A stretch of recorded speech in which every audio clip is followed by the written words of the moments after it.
Welcome back to Wages of Cine's 31 Days of Horror. I'm Stephen Gillum, and the movie I picked today is a movie that just came out this month.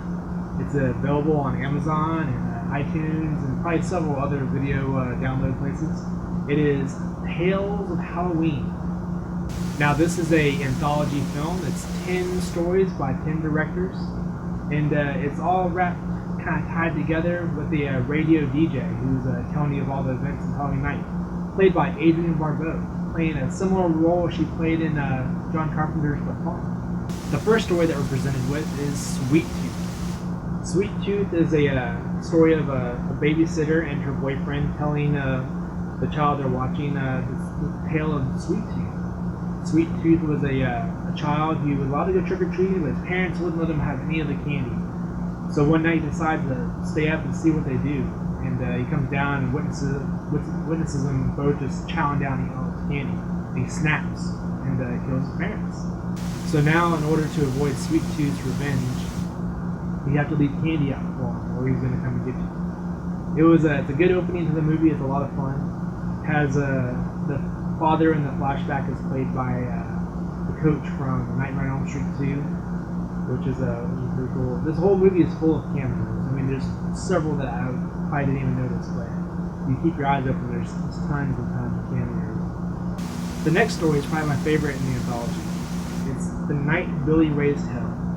Directed by Darren Lynn Bousman, who's one of my favorite directors. He directed Repo, the Genetic Opera, and it stars Barry Bosman, who was also in Helen Keller vs. Night Wolves, which I just recently reviewed. He plays the devil, and it's about Billy, who has kind of been tricked into going to go to trick Death's house, go egg his house. And Barry comes out, the devil comes out, and he stops him. And he takes Billy in, and he's going to show him a little something about Halloween. Has a pretty cool cameo in this by Adrienne Curry. She gets her car stolen by the devil, and she comes out, and he's like, "Are you Adrienne Curry?" She's like, "Yeah." He's like, "I'm a big fan."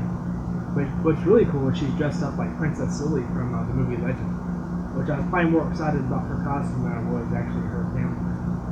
But this one's a lot of fun, and like I said, it's probably my favorite in the whole bunch. The next short is Trick. And Trick is about a group of adults who gather on Halloween, and they're passing out candy to all the kids. And a group of kids comes up, and instead of a treat, they go a trick. And it's about them terrorizing this group of people. And you kind of think it's just these crazy kids, but there's some I don't want to give it away, but there's some twists and stuff going on, and it had me scratching my head all the way through it up until the end. All right, that's pretty cool. The next one is The Weak and the Wicked. This had like a kind of western feel to it. Even it's set in modern day. It's a revenge story. It's about a kid who's getting revenge on childhood bullies who had burned his house down and killed his parents. Pretty heavy stuff. But it's years later now. He's grown up and he's seeking revenge. But the way it's shot, like the style of it, has that kind of western revenge look to it, and the music's really cool. Probably my second favorite in the bunch. The next short was Grim Grinning Ghost. Now I'd say it's my least favorite in the movie, but I'm not saying it's bad. I'm just saying out of all the ones, the one that I like the least.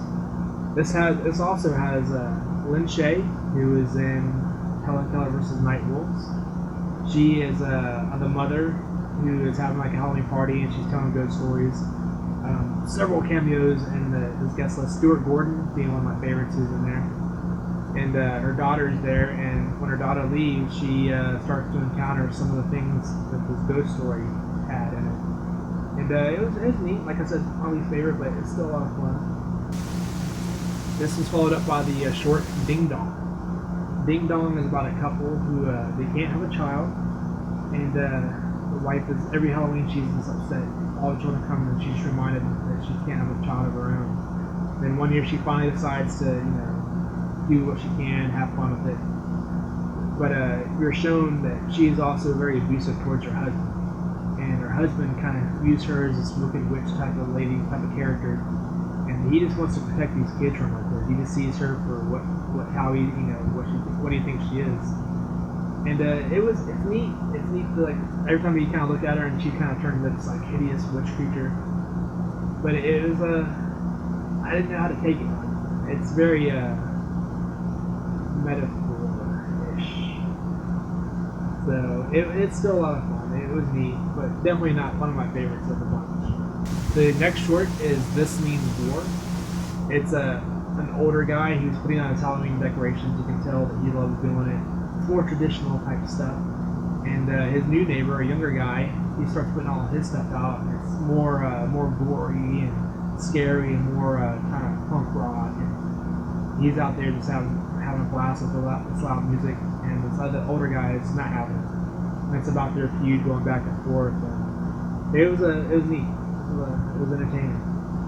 This next one was another one of my favorites. It is Friday the 31st. It's a great title, and it's like the parody name. It's kind of like a Jason type of slasher killer, and it turns the tables. Like, what if Jason is the one who's the victim? What would that be like? What would scare Jason? So it's about this character who's being tormented. Like, what is it that makes him afraid? And it's funny. It's a lot of fun, and definitely one of my favorites. The next short was The Ransom of Rusty Rex. This is about two guys who kidnap this kid, and they think he is the son of a rich man, who is played by John Landis, cameo. And once they get the kid, they call the father. So we have your kid, and he's like, oh. He's like, well, then he's yours. And it's all about them dealing with this kid who they thought was something that he's not. And it's spooky, it's funny, it's spooky. And it's Rusty Rex is played by Ben Wolf, who sadly passed away this year. He was got hit by a car. He also played in American Horror Story Freak Show, and it is sad news that we have lost him. This is his final film, but this was a really cool short. It was also a lot of fun. The final film is called Bad Seed, and this is a detective who is going around investigating attacks where people are saying they're being attacked by a killer pumpkin, and she is tracking this down. This has probably one of the coolest cameos, is played by Joe Dante, who directed Gremlins, among other things. And he plays a scientist who's working on these super genetic pumpkins. And it was a good way to end the anthology. So this one was a lot of fun, and this is a far-fetched story, but it's really cool. Overall, I really enjoyed Tales of Halloween. I was afraid at first this was going to be like really heavy and dark and like it's kind of sinister, and it's not. It's fun. It still has some good scares in it, and it's still got some really cool like special effects and makeup and stuff, but it's not a dark, depressing, dreary, scary movie. This is a more fun, lighthearted one that you can watch every Halloween. And I'm definitely going to probably add this to my must-watch every Halloween. I'm hoping they do this every year now. I want to see another Tales of Halloween 2 next year. But it's a lot of fun. So I'm going to give this a rating and give this 5 jack-o'-lanterns because it's a lot of fun. And I've already watched it several times this year already. And probably going to watch it more. And so I definitely recommend checking it out.